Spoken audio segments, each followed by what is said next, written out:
What does a day of being a caregiver look like? And there are days where I actually have to be the caregiver myself. They're very rare, but they do happen.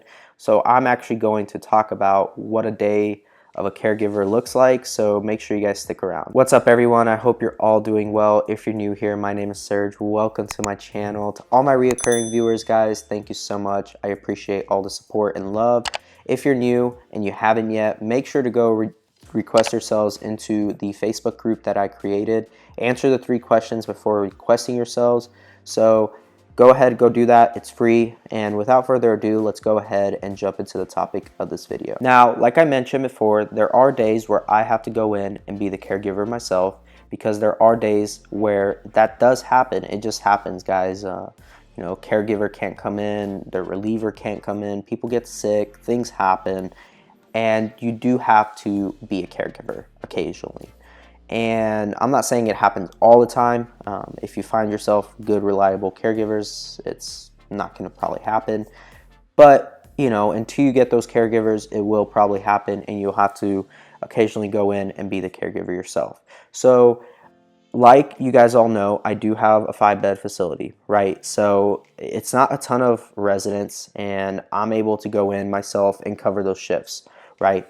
And with that being said, guys, my day and what my caregivers' days look like when they start is they wake up pretty early. They can wake up anywhere between 6 to 7, and they start getting the residents ready. So they'll start getting breakfast prepared, like the plates, the food. They'll start getting things kind of, and while they get that ready, they'll go and they'll start with each resident, right? And the way I've told them, and the way I do it personally, is I start with the residents that are most independent, being because you can get them up pretty fast, and I save the hardest for last. And I know that's kind of like opposite of what they do in the hospitals, right? You want to focus mainly on the hard residents first. But with being in a home setting like this, you want to start with the easiest residents because they don't require much, especially if they're ambulatory and they're doing their own thing, right? So I start with the easiest residents first. I get them up. I have them brush their teeth. I have them comb their hair, etc. And then I go ahead and have them go sit down at the table. And once they sit down and they're there, or my caregiver, at that point, you'll start making breakfast. And once you have breakfast all said and done, you then give them their pills, their morning pills if they have any. And then from there, the caregiver, or I must say myself, I'm gonna consider myself a caregiver. I will then, have them all do their routine things, right? So some of them will go lay and sit down on the couch and they'll put on their channel. Another one may go read. Another one may just, hang out, do a puzzle or so. And then depending on what days they are, like during the weekdays, it's a pretty busy time because like Tuesdays and Thursdays, that's when the CNAs come from the hospice, if they're on hospice. And so when you get them up earlier, they're most likely going to have a busy day with getting showered, getting bathed, everything of that sort. So from like breakfast until about lunchtime, in between that time is when those CNAs do come. And while the CNAs are doing their thing, I will start cleaning, whether it's taking out the trash, doing the dishes, mopping, laundry, etc. During that time, that's what I do from like 8 to lunchtime. And then it's lunchtime, obviously, right? So you get their lunch ready, you go ahead, if they have any afternoon meds, you go ahead and give it during lunch. And then after lunchtime, things sort of slow down, but usually that's after lunch is when the families come, right? So the families come after lunch. So from like 1 to about 3 or 4, the families are coming. They either go get lunch. If they are going to go out for lunch, we hold their lunch and we don't give them any lunch, and the family will come pick them up and take them out for lunch. or the family will come and they'll socialize, or if it's friends, right, they'll sit down, they'll play cards, they'll talk, and you talk to them, right, and it's about 3 hours when they come, and they all have their different days when they come. They don't all come at the same day. There are times where they do happen to come the same day, like for instance, today's Tuesday, but Monday is when the families both decided, they all decided to come. And but so now Tuesdays is another busy day because this is when, like I said, all the aides and stuff, nurses, they all come on Tuesdays and Thursdays, and then one of them has Monday, Wednesday, Friday.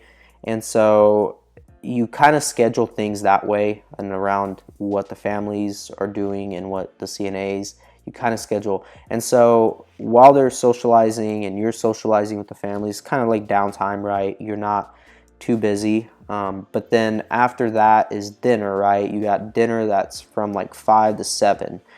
And so during that period, you're feeding them, you're getting them ready for bed at this point. So after they have dinner and they have their night meds, you then get them ready for bed. And it's a pretty busy schedule during the weekdays. That's the schedule pretty much. You get them up, you get them ready for breakfast, you get them their pills, then everybody starts coming in between 8 to 10. And then from there, you got lunch, and then families come. Once families are done visiting, then it's dinner time. And then once dinner's over, you get them ready for bed, and then you get them into bed, right? And you start it all over again. Now, on the weekends, it's a little bit different. Weekends are, families rarely come on the weekends. That's kind of weird. But they occasionally do, but not. It's usually during the weekdays that they come. But weekends are, no healthcare professionals are coming in. Nobody is really bothering you during the weekends. So that's when you allow the residents to actually rest. Weekends are time to allow the residents to rest. You give them some time to just relax, right? Because during the weekdays, they are being bombarded constantly. I mean, you got people coming in and out of here. And so I let them kind of sleep in on the weekends. And I know other homeowners are like, oh, what the heck? Like, why would you let them sleep in? I let them sleep in because they deserve it, especially if they've been productive all week. They deserve to just kind of relax. So, and then if the weather permits and it's not like blazing hot like it is here in Phoenix during the summer and stuff, and it's like spring right now, we'll allow them to go out on a walk, and allow them to sit out in the back patio on the porch and just hang out and have a good time. And weekends that's what the weekends consist of. Occasionally you'll have families come visit, like on Sunday after they've had their lunch, or they'll take them out for lunch on Sunday.